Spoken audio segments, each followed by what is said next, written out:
Hello and welcome to another episode of the Construction Corner podcast. I'm Dylan, I'm your host, and today it's just gonna be me. I'm recording this in the car because life has just been crazy here as of late. There are a few things that have been on my mind, and first I'll kind of give a little life update here because I think some of the things that we do in life, obviously translate to business because it's pretty much all one experience in one way or the other. So in life, I've, I'm, running a ton, right? I got my 100-mile race in August, at the end of August, and I'm really approaching this race completely differently than anything I've done in the past. I can pretty much roll out of bed and do a marathon, right? I'm not necessarily, and I'm really not in the competition or the running for winning it, but I can run one and I can pretty much just roll out of bed and do that any given day for the most part. That being said, uh, you know, I trained pretty hard for my first 50. It scared me. It was in Leadville, Colorado. And then subsequent ones, just didn't train as hard as I should have, which really goes to show you that, training is so key to really winning, right? If you don't train, you're probably not going to win. And it's the whole Allen Iverson thing. And we talk about practice. Um, for those of you too young for Allen Iverson, you should probably look that up. But all that being said, I am training it. I'm taking it seriously, and I'm actually going to hire a coach. Uh, I've got a call with one here later this week to actually bring on a coach on my final 9, 10 weeks or 8, 9 weeks of training so that I can go into this race the most and best prepared that I've ever been. Running a ton, doing that. And one of the things that's really scared me, I actually wrote a post about this here recently, is that look, man, running in the dark is something that I am not accustomed to. Most of us do our training in the light of day. We do all of our stuff light of day. We don't do a ton of stuff at night, right? We do a lot of work in the dark, and this is really the analogy that I want to talk about, right? So most of the work that we do is really ultimately in the dark, right? The most of the things that we do, the improvements that we make, the policies, procedures, systems, processes, uh, improvements that we make in our projects, in our lives, are usually done when no one is looking, right? Everything that we do when somebody is looking is really in competition, in the thing that shows how well or not we've practiced, we've prepared, we've planned, we've meditated, we've done all the things we need to do to get where we're going. And that work in the dark, quote unquote, is where all your progress is made. I have to actually run in the literal dark because, I just don't do well at it. Have this unreasonable fear that a bear or cougar or mountain lion or whatever is going to, run out and attack me. I do live where bears are, but, in all reality, it's not a probability that it's going to happen, just irrational fear. So it's something that I am working on, right? I'm doing some training to actually uh, prepare myself mentally, emotionally, physically to deal with night running. But it's such a good corollary to real life and understanding that the work that we do in the dark when no one is watching is what shows up when they are. The second thing, and really this goes into it, is I had the pleasure of shooting with a master level shooter, some other A-level shooters, and I'm just new to the sport. My class is a C probably shooter here after this weekend. But again, it just goes to show that I have not had the time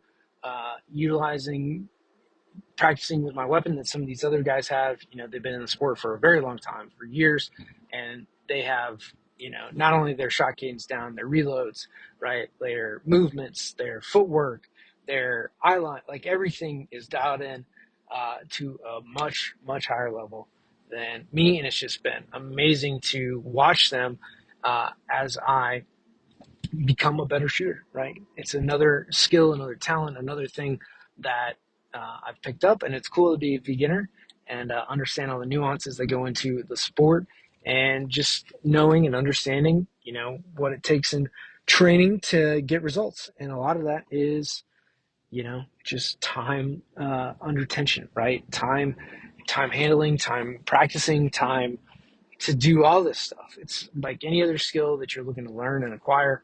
And one of the things that I wanted to bring up here that I have found very fascinating is, so it takes 100 dedicated hours to become better than 95% of the rest of the population at whatever it is that you're looking to do. Meaning, if you spend, it equates to like 18 minutes a day of dedicated, focused effort on whatever it is that you're trying to become, you will be better than 95% of everybody else. In the shooting world, this means you're a grandmaster, right? Like, that is actually the definition of it, is that your scores are better than 95% of everybody else. You are the top 5% is how they classify everybody. So I found that a very cool corollary. But in those 100 hours, you have to be actually focused. You have to be dial it into what it is. You can't be half in, half out, right? You have to have focused obsession on whatever it is that you're looking to do to become that top 5%.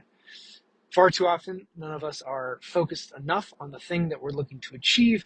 Therefore, we do not achieve it. We do not become great. We do not get the results that we're looking for because we do not have the focused, dedicated attention, effort that we need to have to become great at the thing that we're looking to do. So, put some focus, dedicated time, and attention, effort on what it is that you're looking to do. And now, to move to kind of project stuff that I would like to talk about is, in project things, and I've had the opportunity to work on some projects that are close to home, right? All because of podcasts, amazingly enough. And, in doing that and in seeing what people are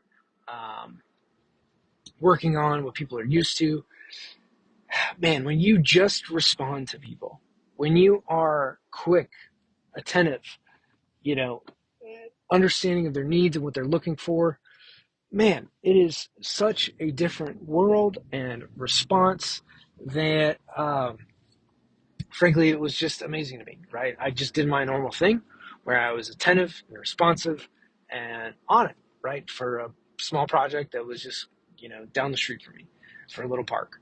And in doing those things and paying attention to them and giving them what they need to get the project done and complete, just amaze them. And it's things like this that you can do on your projects that I think go overlooked.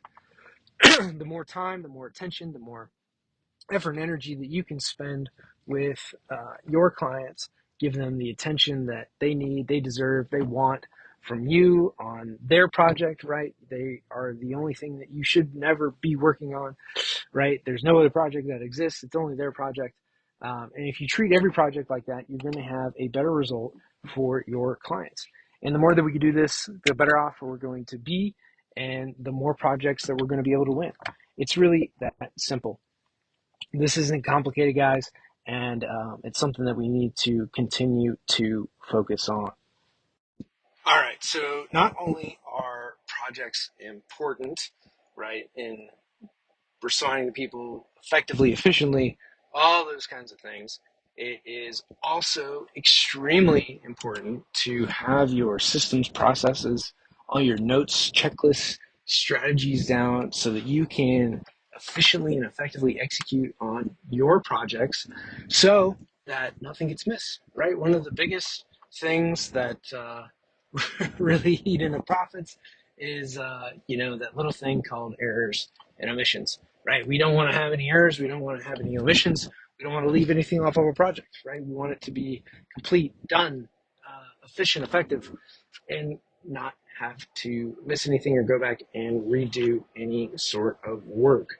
So when we're able to have an effective, efficient project process and deliverable to where everything is done in the proper way, where it's professionally done. It's not just a Bluebeam markup or anything like that, right? We're actually modeling things in Revit. We're actually providing a 3D model.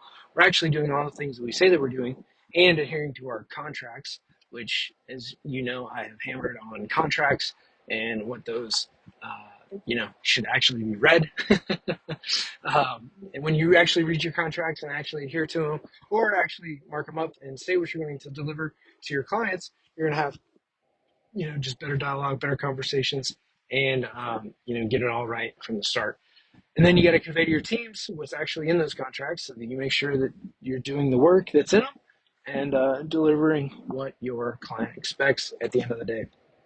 So, all this being said, when you have projects, obviously, all you're doing is executing day in and day out, day in and day out. And as leadership, we need to make sure that we're heading in the right direction, that we have the systems and processes for our team to follow and execute on correctly, right? For them to do day in and day out to where they don't have any questions, or questions really get limited, right? Everything is followed under a standard operating procedure for everything that you do.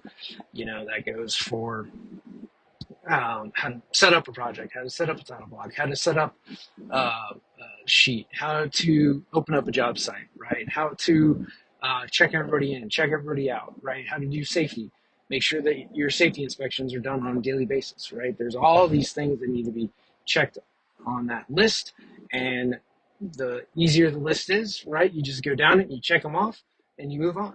And the more that we can do this, the more things that we can have systemized, the more that we don't have to critically think or remember, our endless lists of stuff on every single project, the better off we're going to be. And I think that we get intimidated in construction because of how many things are on that list, right? Our lists are big, they're long, they're complicated, or not necessarily that they're complicated, they're just long, right? There's a lot of stuff that we got to make sure that's checked, right? In a room, you've probably got, 12 different disciplines, right? You've got concrete, flooring, carpentry, paint, lights, controls, HVAC, you've got power, you've got data and communications, you've got potentially plumbing, right? And that could be multiple different plumbing things, from water to air to medical gases.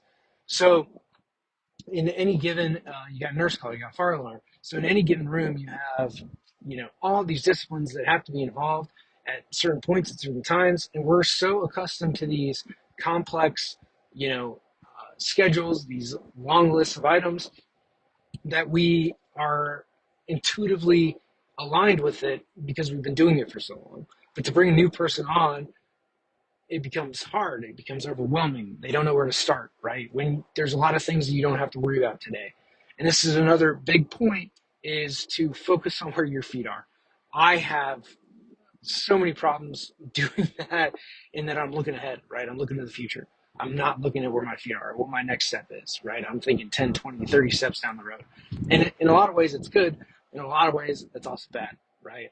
I'm thinking about, where we're heading as a country, where I'm heading as a firm, right? Where I need to lead people, where the podcast is going, right? I think about all these things in what we're doing, and that doesn't, or is not always consistent, or really not consistent. It's not that it isn't consistent. It's really not conducive to a happy, fulfilled life. When you focus on where your feet are and what your next step is, right, there's a lot of good that can come from it. You're not worried about the future. You're not really worried about the past. You're focused here on the present.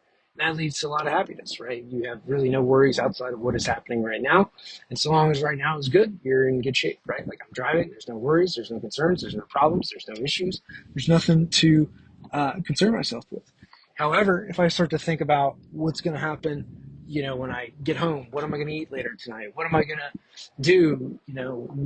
Where's the wife? What's she up to? What, all these other things in life. What am I going to do next week? What's going to happen when I go to the airport? What's going to happen on the travel? Who am I going to sit by, right? Those are a lot of things that are out of my control, out of my purview, right? And it just would create a lot of anxiety and not be helpful in any, measurable amount. So if we could focus on where our feet are and part of that is giving your team the checklist to know where they are, to help them focus down on today's action, their activity, what they need to do, what they need to focus on, where they can put their attention to next. Some typical in the design world, some typical notes that they could pull from, some things to review, and that helps give them direction.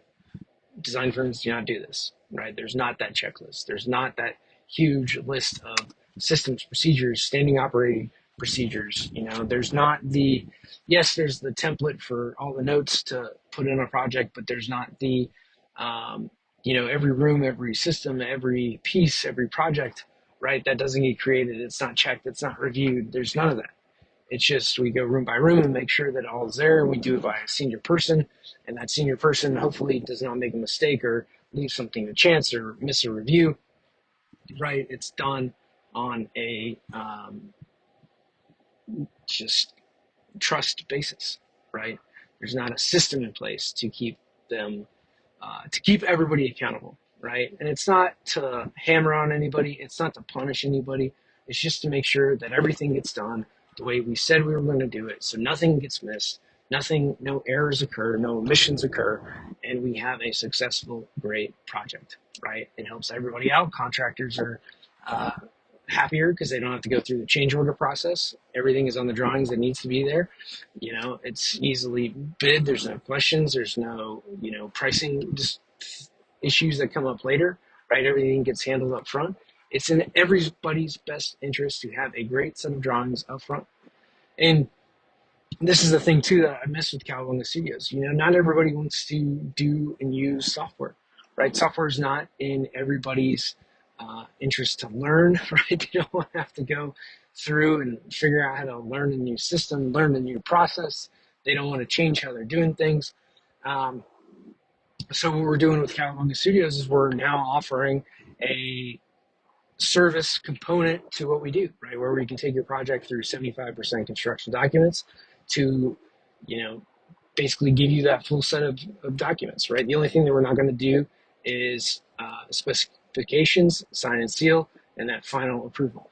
We can also do, where we are signing and sealing, where we are writing specifications, we are, doing 100% construction documents. But that 75% really is just final review. That's all that's missing. We'll do lighting, power, fire alarm, power distribution, lighting design, all your annotations, details, everything, again, like I said, except for the final design. We'll put all your controls in, we'll do your schedules, your panel schedules, your risers, your one lines.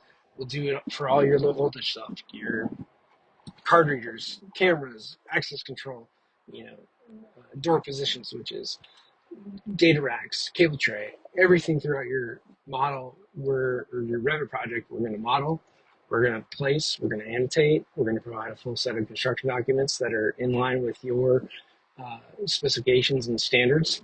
And that's 75%, right? I'm calling 75% because everyone's going to get caught up in, well, is it 75, 80, 90, 100, 492, 83%, right? Pick a number.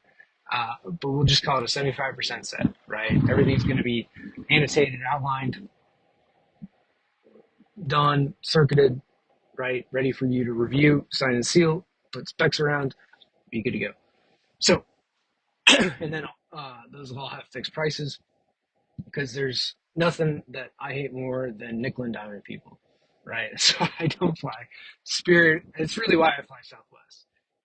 Nothing is nickel and dime. I don't have to pay extra for bags. Whatever I pay for the flight, I pay, right? Like, that's it, done deal. No extras, no upcharge, no nothing, right? It is what it is, and we move on. And I like that, right? I like that way of doing business. It's one price, it's fixed, and we go from there, right? The more that we can do that, the more that we can have a fixed price. That way, you're not going to get, a bill that you're worried about, or you're going to try to argue with. It's just, here it is, it's up front, we're going to do this on the project, and that's it, right? It's all going to be done up front. We're not going to worry about hours or anything like that. It's, here it is for the project, and we'll move forward from there. Again, I just like doing business that way. I like fixed fee stuff. I like knowing what price I'm going to pay. And it's more like a product and not just like an hourly stuff, right? Like, you hate calling a lawyer because even though you need them, because it's going to be done on an hourly basis. And you're like, man, I do not want to pay, $200 for this 30-minute phone call, right, or whatever it is. So uh, all that is going to be up and live here on the Cowboy Studios website. And if it isn't by the time this drops, again, feel free to reach out. All my contact information is below. But we're doing that because, and this should be something for a lot of you to think about in your world, right? Not everybody wants to change their process, their systems, how they do things. So the more that you can cooperate with your clients, the more that you can integrate right into how they do things today, the more services and concierge that you can provide, the more value that you're going to get. And sure, yeah, it's more work, it's more time, it's more hand holding, it's more updates, it's more of everything. However, you're going to have better relationships with your clients. You're going to be more tied into how they do things. You're going to be right there with them to help them every step of the way. And that's just a change in service ad that we're making at California Studios because it's just what I've seen in the industry, right? And the more and more engineers are hard to find, right? I just out of curiosity went and looked up. There are thousands of job postings for electrical engineers. There's hundreds to go remote, all of which are over six figures. Like, I maybe saw a handful that are under six figures, and it was like at 90 grand. So, engineers are hard to come by. Electrical engineers, especially, are hard to come by. There's a lot of need out in the market for, electrical low voltage. Obviously, that's my discipline, my background. I was just curious and looking out there for, how many people are hiring. And there's thousands. I was shocked at how many people are looking to hire an electrical engineer in their firm. How many were able to be fully remote? $100,000+ a year to be remote, which is just like, again, when I started California Studios, remote really was not a thing. And to make six figures being remote was surely not a thing. So the times have changed, and it's just not something that I've ever looked at. But in offering these services, I wanted to, have kind of a reference as to what's out there. What's the need? And this is, again, something simple in your markets, right? What's the need for skilled trades? What's the need for specialty contractors? What's the need in your market for what you're looking to do? And the more that you can understand that need, fill that need, be the contractor of choice, be the engineer of choice, or in my case, be the production house of choice for design, for Revit drawings, right? To be that firm, that person, that guy of choice for whoever your client is the place you want to be, obviously, right? But to do that is a high level of service, a high level of trust, a high level of doing the right things day in and day out, project in and project out. But when you do these things over and over and over and over and over enough, man, people are going to find you. They're going to be attracted to you. And a lot of this is, clearly you're good at what you do or you wouldn't be in business. Secondly, you've got to really just communicate that more and clearly. It's volume, clarity of message, conciseness, people understanding what it is, what you do. It's being able to get back to people quickly. It's having the systems and processes in place to be able to, price and partner with people, crank out proposals. And I feel like I'm just saying a lot of P words, but that's what it is. Price, product, proposal, people, processes. It's a lot of what it is. And so the more that you can do this, the more that you can affect, not necessarily change, but to create a positive impact for yourself, your clients, and all those around you, the better off that you're going to be. And I want to thank you guys so much for listening to this podcast, the ones Matt and I put out. We want to make this industry great. I was at a concert this weekend, and it was a Journey cover band, which as of now, I think they're probably better than the actual Journey band as their lead singer. The lead singer of Journey, I think, has missed a couple steps from what I hear. But anyway, ended up talking to this union plumber, and he's making multiple, or I think high six figures, or between probably 150 and 200 grand. So let me put it that way. He's making good money being a union plumber. He's actually part of the instructor cadre for the union in the Bay Area. Drives like hour and a half each way, 2 hours each way to work, to be an instructor, be a teacher for the union, for plumbers. And it was really cool, right, to see a guy making really good money, instructing people, being part of the union. I actually shot with a guy who's another union plumber, retired, I think at 60, and is living a good life now. And so it's just amazing to me to see and hear of these guys, in skilled trades that are doing well, that are, they're proud of their work. And with all the things of AI, we're not going to be able to replace skilled trades, right? We're not going to replace the people that install the mainframes that, put in the AI stuff, right? The physical things in this world are still going to need to be done by humans. And that's going to be the case for a long time to come. So, thank you all so much for listening. Thank you all so much for the work that you do. Thank you all so much for making this country great. I'm proud that all of our team is based here in the U.S. I'm proud that, we're continuing to hire people and add to our team to help us, again, help engineers live a better life, get more projects done, make more money in the process. And it's just really cool to see and affect and be the cause of change, much like you guys are in your own communities, right? You're the cause of change.